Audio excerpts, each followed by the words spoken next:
Recently, Bloons Update 46.0 dropped, and that added the new Tack Shooter Paragon, the Crucible of Steel and Flames. And with this added, I thought that we should try doing the All Pops boss event with the new Paragon, so that's what we are going to be doing today. We're going to be taking on Elite Bloonarius on Resort. I started by placing down the starting towers, our free glue gunner for free support, and the main star of the show, the Tack Shooter. This Tack Shooter right here is going to be getting all of the pops throughout the entire boss event, so he's an important guy for sure. Since the Tack Shooter can defend rounds just by himself, our next objective is going to be to buy Geraldo and his action figure as quick as possible. I get Geraldo put down on round 2, but it'll take a little bit longer to save up for the action figure. After a bit, we're able to afford the action figure in the middle of round 8. Now that we got the action figure down, the next step is going to be to start buying some farms. Something cool about this challenge is that the Tack Shooter actually got an attack speed buff in version 46.0, so defending these earlier rounds is going to be a lot easier than it would have been last version. But there wasn't even a Paragon last version, so why do we care? We get our first farm in the middle of round 13. We got that farm just in time, because just a few rounds later, on round 15, our Tack Shooter finally couldn't defend the balloons by itself, so we had to buy some support. If you're confused why I just restarted even though we weren't going to lose, that's because I'm trying to get all of the pops on the Tack Shooter. So just like in Chimps mode, if one balloon gets through, that's one pop that the Tack Shooter won't get, so we'll have to restart. Since the Tack Shooter didn't put down those spikes at the end of the track, if one balloon touches them, we have to restart. Getting past round 15 actually ended up being pretty easy. All we had to do was buy one upgrade on the bottom path. Now that round 15 is out of the way, we can move on to farming again. The next thing that gave our Tack Shooter some trouble was the regrow yellows on round 19. This round took a lot of tries, but eventually I figured out that if you buy a 010 blue and micro it just right, you're able to just barely beat the round. Something else that happened this update was a lot of Geraldo's items got price nerfs, so a lot of the early game items like the glue or the pickle are a little bit more expensive than they were last version. What this means is that the cheapest option to defend isn't always going to be one of Geraldo's items. Like this time it was buying the upgrade on the glue, which only cost $100, and the cheapest Geraldo item we can use is the creepy idol at $120. Round 21 didn't end up being too difficult, but I did have to buy the 002 Tack Shooter to be able to defend it. Even though I didn't have to buy anything extra for round 23, this round took me around 7 minutes to figure out how to target the glue correctly. The main problem with this round is that the pink balloons kept getting clumped together, meaning the Tack Shooter would miss one, and if even one pink balloon gets to the last loop of the track, the Tack Shooter isn't able to defend it and we would lose. On round 24, you only need to give the Tack Shooter the camo potion and you'll be able to take out the round 24 camo balloon. I decided to get a little fancy and buy a banana farm before the potion, but we did end up getting enough money at the end of the round to afford the camo potion. The next round we had to buy something was round 27. The grouped green and yellow balloons at the end proved to be too much for the Tack Shooter to handle, so we just needed the extra pierce of the sharpening stone to beat the round. For the leads on round 28, I have a very interesting solution. If you buy a 200 Alchemist, it will be able to buff the Tack Shooter, and if you then sell that Alchemist, it will still be able to pop leads. The Alchemist can even throw in 2 potions before you have to sell it, meaning that the Tack Shooter will have 20 shots of acidic mixture dip, and therefore 20 shots of lead popping power. Those 20 shots are more than enough to beat round 28 and even the space leads of round 30. For this challenge I am going to be using a top path Tack Shooter, so we could have just got the top path to tier 3 and then had the hot shots and lead popping power, but just buying and selling the Alchemist twice is going to end up being way cheaper than spending all that money right now. After beating rounds 31 and 32 and using a camo potion for the camos on round 33, we finally saved up enough money for our Monkeyopolis village. We get this mini Monkeyopolis not only because it's a very efficient farm, but because it will buff and discount all of our future banana farms. Buying this now means that we'll be able to buy a lot of farms very quickly going forward, and all of our future farms will be massively buffed. One funny thing is that I did end up losing on round 34, so I had to restart the round and build the whole Monkeyopolis all over again. But one quick jar of pickles later and round 34 was taken care of. Round 35 proved to be a challenge, so I just had to buy the faster firing upgrade and we had it taken care of. I'm honestly a little surprised that the base Tack Shooter was able to make it this far, even with the buffs from Geraldo. To beat round 36, I simply just upgraded Geraldo to level 8 very quickly in the middle of the round so I would be able to buy the Jerry's Fire. We're going to need the Jerry's Fire for round 37, which has a few lead balloons, so we were going to need to buy it anyway. The fire buff is also powerful enough to hold its own against most of these upcoming rounds before the boss, so we shouldn't have to worry about defending them either. By the time round 40 rolled around, I had a bunch more farms than before. Since we didn't have to worry about defending the rounds, I could invest all of my money into farming. For my strategy for tier 1 to work, I would need to continue farming until the very end of the tier 1 boss event, so probably somewhere in the 50s. Earlier I said that I would be using the top path Tack Shooter, and this is for a very specific reason. The bottom path Tack Shooter might seem like a better option for this challenge, considering it's the go-to damage dealer for single target, but there's a few problems with that plan. One of the issues is that the bottom path Tack Shooter doesn't have great group damage, which is a problem for Bloonarius' spawned balloons at each of its skulls. In my testing, I found that the bottom path Tack Shooter needs a lot of buffs like Homeland Defense or Glue Storm to be able to defeat these grouped balloons, and even then it's very inconsistent and needs lots of support from Geraldo items. The other issue with using the bottom path is the meteor attack of the top path tower. Let me explain. So when you buy a Paragon, you need to have all 3 of the 5th tiers placed, and since I'm trying to get all of the pops onto one Tack Shooter, not the 3 Tack Shooters that make up the Paragon, I would have to buy the top path Tack Shooter in between rounds. This is a problem because even a max buffed bottom path Tack Shooter can't take out tier 3 Bloonarius by itself. So if we wanted to use the bottom path Tack Shooter, we would have to buy the Paragon before round 80. In a boss event like this, you don't have enough resources to make the money by round 80 to have a high enough degree Paragon to beat the tier 5 boss, while simultaneously spending enough on the first few tiers to be able to survive. And like I said earlier, the bottom path Tack Shooter needs a lot of support to take out tiers 1 and 2. So that leaves us with the top path Tack Shooter. Since the middle path and bottom path Tack Shooter both don't have global range attacks, we can safely put them off to the side and they won't get pops. But using the top path Tack Shooter presents its own set of challenges. Since the tier 3 and 4 Tack Shooters of the top path don't have great single target damage, we're going to need to buy the tier 5 Tack Shooter for tier 1 Bloonarius. Another challenge we have to deal with is defending to the point where we can even afford the tier 5 tower. If you're paying attention to the game, you can see that I am kind of struggling with round 45 right now. And it might seem like defending would be easy considering the top path Tack Shooter has great group damage, but that's simply not the case. There's one fatal flaw with the top path Tack Shooter, and that is purple balloons. And round 45 has purple balloons, so we can't upgrade to the tier 4 monkey. We can upgrade to the tier 3 monkey, the hot shots, because it does have purple popping power. However, if we do buy this upgrade, it means that our tower will go from sharp damage type to normal damage type, meaning we will lose Geraldo's sharpening stone buff. This is a problem because it'll mean that our Jerry's Fire will also get less pierce.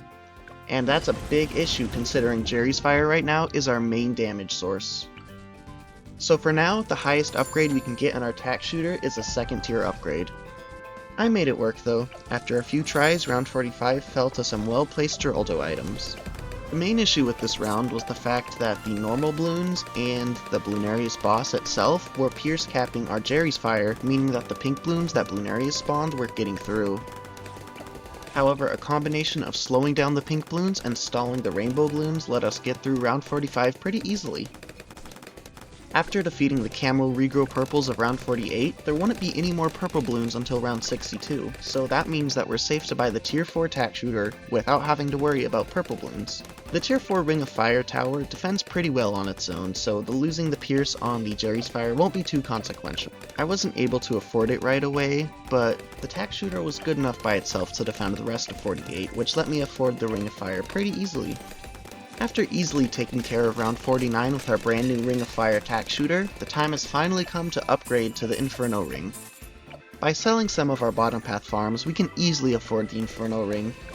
Even though the Inferno Ring is usually thought of as an area of effect group damage type tower, the single target damage of the Fireball attack really impressed me. And with the Ring of Fire attack, we won't have to worry about any of the natural bloons or the Bloonarius bloons that it spawns from its skulls. Since it doesn't look like I'll have to buy anything else to defend this tier, I go back to spending money on farms.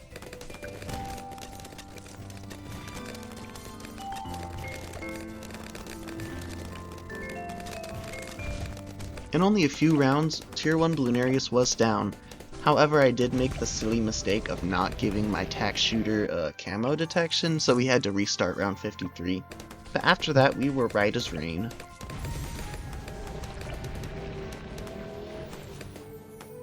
I spent the rest of the 50s upgrading our farming capabilities to make sure we'd have enough money going forward. Not a lot happened, so I'll just skip ahead to the next tier of boss. For this tier, the plan was still to use the Inferno Ring for all of the tier, but I figured since this was a stronger boss, it would need a lot of buffs to get by.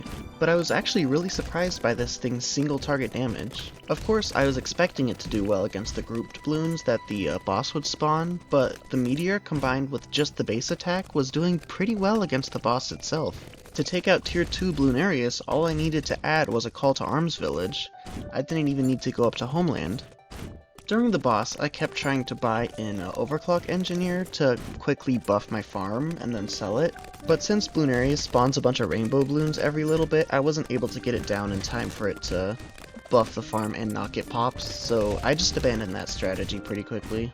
Honestly, the Inferno Ring probably could have taken out the boss just by itself with a camo and a MIB village for the purple bloons, but I wanted to pop it down quickly so I could start overclocking my brand new banana research facility and get more money from that. So with the help of the Call to Arms village, Tier 2 Elite Bloonarius went down just barely on round 70. With Tier 2 Bloonarius out of the way, we could turn our attention back to farming. Besides farming, we would also have to start preparing for the Paragon, which we would need to take out Tier 3 Bloonarius. Obviously, pretty much any Paragon could take out a Tier 3 Bloonarius, but since we're trying to get all of the pops onto this one Tack Shooter, we can't buy and resell it later. That means that when we buy the Paragon, we need to make sure it's powerful enough to deal with the Tier 5 boss.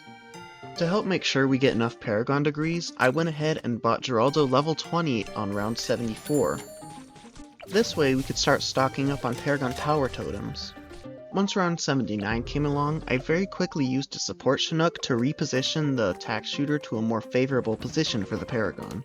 This is our last opportunity to do this, since for the rest of the time before we get the Paragon there will be a boss or some other bloon on screen that the Chinook will get pops from, and as we all know, you can't support Chinook a Paragon.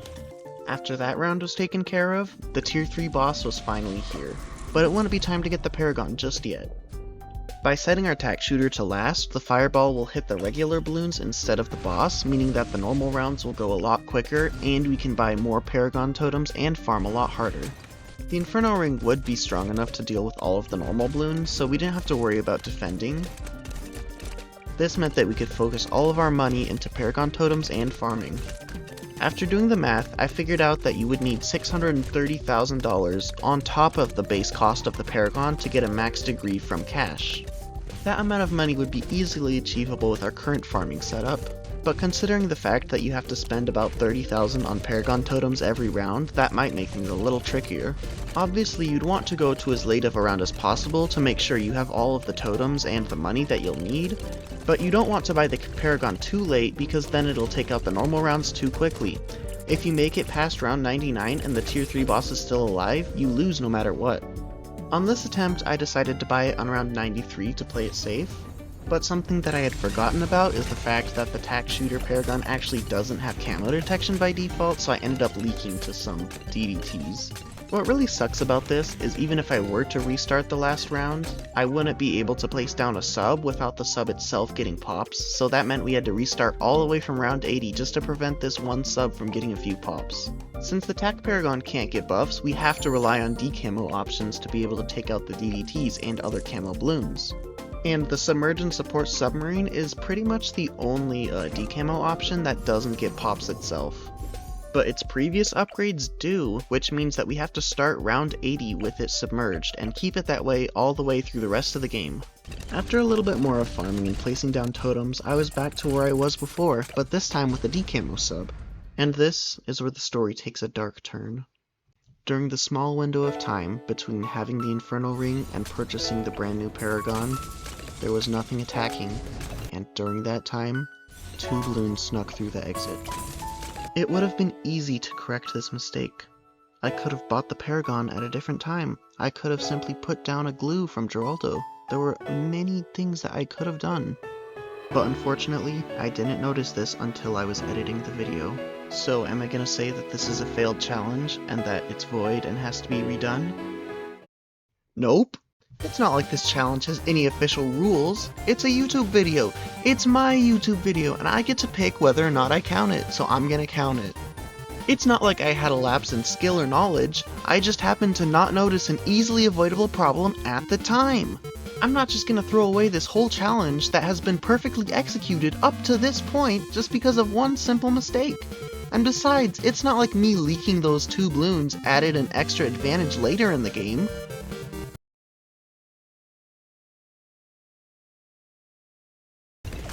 Anyways, the tier 3 boss got absolutely shredded.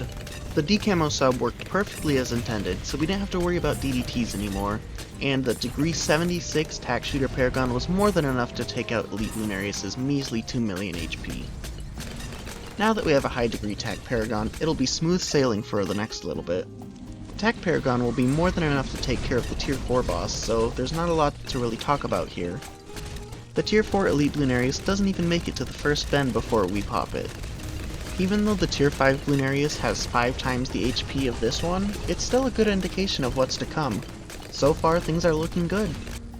Now that tier 4 Lunarius was taken out, the only thing left to do was take on tier 5. Will the degree 76 Tack Shooter Paragon be able to take out all 40 million of Elite Lunarius' HP? For most of this final tier, the Tack Paragon didn't run into any problems. Not only was it dealing good damage to the boss, but it was perfectly taking out all of the spawned balloons and natural balloons. But as the boss finished the second bend of Resort, things got a little more intense. For the first time this tier, I had to use the Meteor ability to deal with the spawned balloons instead of just targeting the boss. Those fortified bads didn't put up too much of a challenge, but there were still 2 skulls left to go through, and Lunarius was getting further and further away from the center of the Tack Paragon, meaning we do less damage to it. Once again, we had to use the Meteor ability for the next set of fortified bads. The balloons got way too close to the exit for comfort this skull, and that was pretty worrying going into the last skull of the boss. At this point, the base attack of the Paragon wasn't doing a ton of damage to Lunarius, which kinda left us at a crossroads. First, we can use the Meteor ability on the boss to get to the last skull and spawn the last set of fortified bads, but doing this would be a little bit risky. If we don't get the Meteor ability back before those last fortified bads reach the exit, we won't be able to pop them and we'll lose.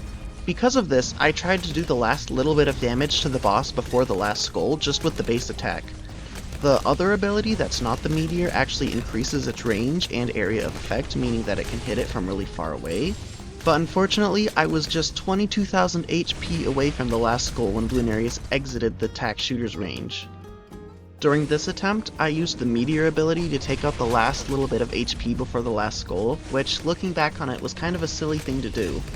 If I had waited for Lunarius to travel a little bit further and re-enter the Tack Shooter's range, I could do the last little bit of HP before the last skull with the base attack, and then I could use the Meteor ability on the fortified bads to finish them off.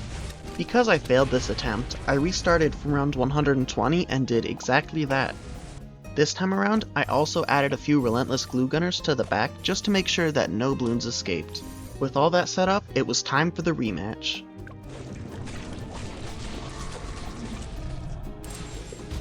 After a little bit of fighting, we were back to where we were before, with a little bit more HP on Lunarius before the final skull. This time, I used my new plan and waited for the boss to get back into the Tack Paragon's range. Now all that's left to do was sit back and hope that our Tack Paragon's damage would be enough to take out not only the fortified bads, but the boss itself.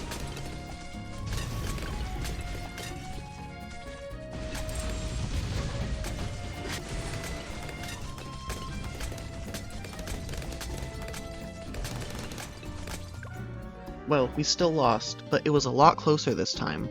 The only thing that really stood in our way from winning was one DDT not getting decamoed. To fix this, I moved around all of my decamo subs into better spots. Now, Homeland Defense will be even more important because it'll increase the rate of the decamo sub's decamo attack. With these improvements, we should be able to take out the last Skull's fortified bads and the Bloonarius boss. So will the third time in fact be the charm? Let's find out.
And after all of that work, we still lost. But we weren't done yet.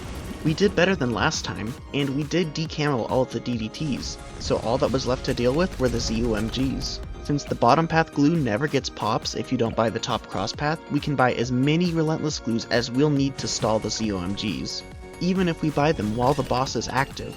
So if we restart the last round, buy a bunch of glues, and have good ability timings, you just might be able to take out the last set of fortified bads.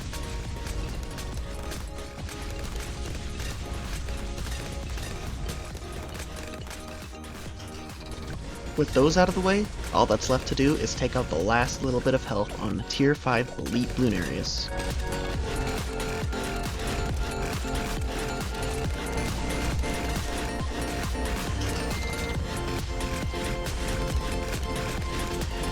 And just like that, we had taken out Tier 5 Elite Bloonarius. This challenge was really the first time I actually used the Tack Paragon for like a real boss event. And so far, it's looking like a pretty powerful tower, at least on the right map. This challenge was a whole lot of fun to do. If you liked it, maybe consider checking out some of my other videos. I've done this challenge before with other towers. Also, remember to like and subscribe, and I'll see you next time.